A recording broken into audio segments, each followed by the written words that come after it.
Your phone's battery used to last all day. Now you're hunting for a charger by lunch. And before you blame it on apps or that sketchy update, I'm going to explain the actual science of why this happens. And spoiler alert, it's not a conspiracy to make you buy a new phone. Well, okay, maybe partly, but there's real chemistry involved.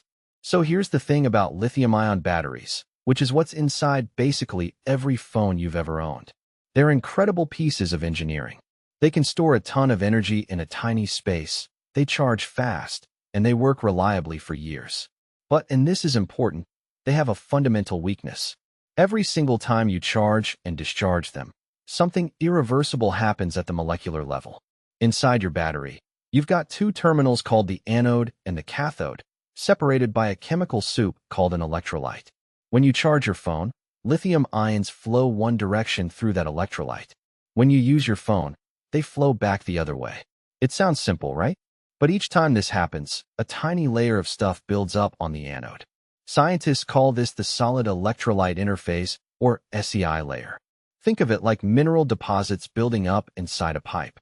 That layer gets thicker with every charge cycle, and thicker means the ions have a harder time moving through. Harder movement means your battery can't deliver power as efficiently, and less efficient means your phone dies faster. Now, you might be thinking, okay, Ark, so batteries degrade. That's just physics. And you're right. But here's where it gets interesting. The speed at which your battery degrades depends on a bunch of factors, and some of them are totally in your control. First up, heat. Your battery hates heat. Like, seriously hates it. The chemical reactions inside happen faster when it's warm, which sounds like it might be good, but it's actually bad. Think of it like a cake in the oven. You can bake it at 350 degrees, or you can crank it to 500. One of those is going to finish faster, but it's also going to be burnt. Heat accelerates the formation of that SEI layer. It also makes the electrolyte break down faster. So if you're using your phone while it's charging, or if you leave it in a hot car, or if you're gaming hard and your phone gets warm, you're essentially putting your battery in a tiny oven. Every degree of extra heat shaves a little bit of life off. Second factor is how deep you discharge it. Lithium-ion batteries don't like going all the way to zero. The deeper you drain them before charging, the more stress you put on the electrodes. This is why every phone manufacturer recommends keeping your battery between 20 and 80% for optimal longevity. I know, nobody does that. But if you did, your battery would last way longer. Third thing is charging speed. Fast charging is convenient, but it's a trade-off. When you're pumping a ton of current into a battery in a short amount of time, you're stressing the materials inside. It's like trying to fit a large object through a small door. You can do it, but you're going to damage the door a little bit. So those wireless chargers and slow chargers, they're actually gentler on your battery, even though they take longer. Now, here's the part where manufacturers might be playing a little game with you. Most phones are designed with a battery that degrades to about 80% capacity after roughly 500 to 1,000 charge cycles. That's about 2 to 3 years for a typical user. Why that number? Because that's usually when people upgrade their phones anyway. It's not a conspiracy exactly, but it's convenient timing. And manufacturers know this. But here's what actually happens to your phone's battery over time, in real numbers. After 1 year, you'll probably lose about 5 to 10% of your battery capacity. After 2 years, you might be down to 70 or 80%.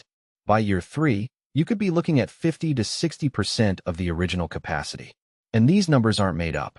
They come from actual testing done by battery scientists and companies like Apple and Samsung. Apple actually started being transparent about this a few years ago. They introduced something called battery health in the settings, so you can see exactly what percentage of your battery's original capacity remains. It's actually a cool feature because it takes the mystery out of it. Now, you might be wondering if there's anything you can actually do about this. And the answer is yes, sort of. You can't stop degradation, but you can slow it down. Keep your phone cool. Avoid letting it completely drain. Don't charge it overnight, every night if you can help it. And if your phone gets really hot, give it a break. These aren't going to make your battery last forever, but they can extend its life by months or even a year. There's also something called adaptive charging or optimized battery charging that some phones have now. Basically, the phone learns when you usually charge it and tries to slow down the charging process during off-peak hours.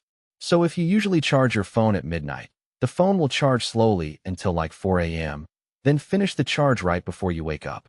It sounds complicated, but it's actually pretty smart because it keeps the battery from sitting at 100% for hours, which is also stressful.